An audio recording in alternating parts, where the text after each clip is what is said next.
Welcome back. Grant County Animal Outreach is hosting its annual Spaghetti Dinner Friday night to help fund their program. Doors open at 5:30 p.m. with dinner starting at 6 p.m. at the Moses Lake Senior Center, located at 602 East 3rd Avenue. The dinner is $10 per plate and includes spaghetti, garlic bread, salad, and a beverage. Dinner is $5 for children under 5 years old. There are giveaways and drawings for several prizes and a guest speaker. All donations help the homeless and abused animals in Grant County.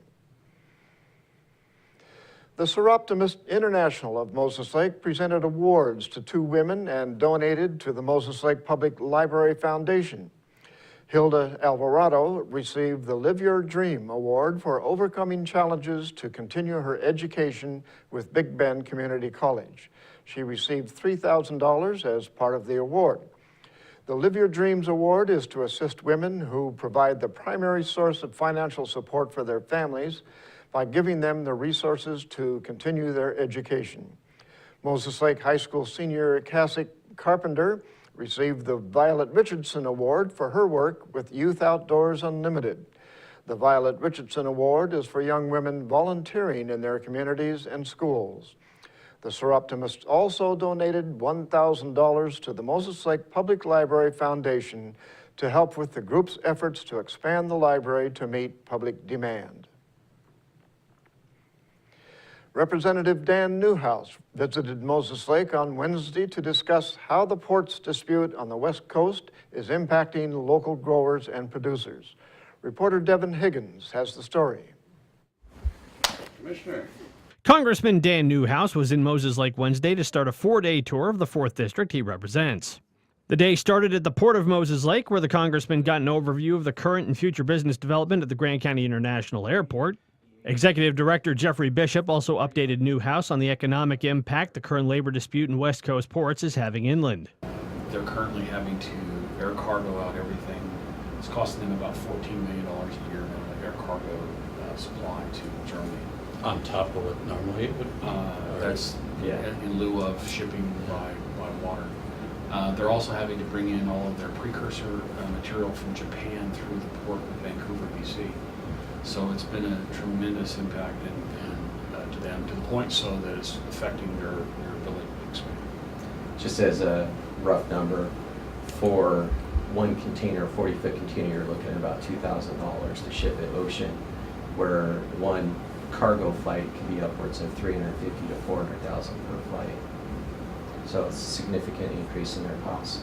Newhouse said Congress recognizes the need to end the dispute quickly and get the ports running again. Well, I asked for people to share with me some of the stories about how this is truly impacting their businesses, their personal lives, and people have been very open with me. And so I can take those kinds of stories back with me to illustrate to people in Congress just how real this situation is, the impact that it's negative impact it's having, not just economically, but throughout our whole life here in the West, in the Pacific Northwest.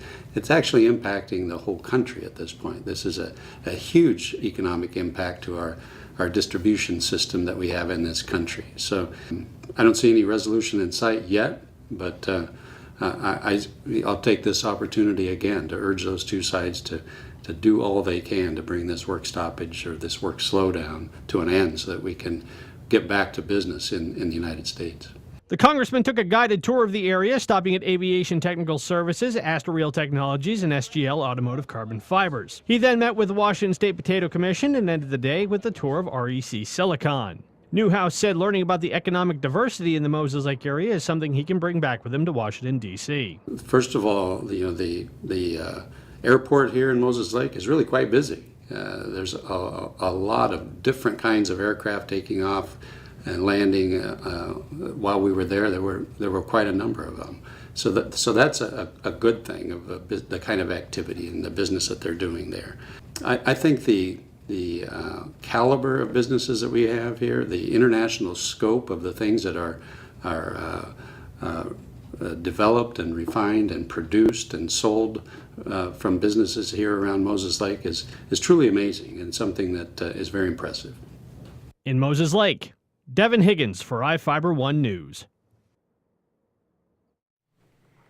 And that's going to do it for us here at iFIBER One News. We want to thank you for watching, and we'll see you again tomorrow.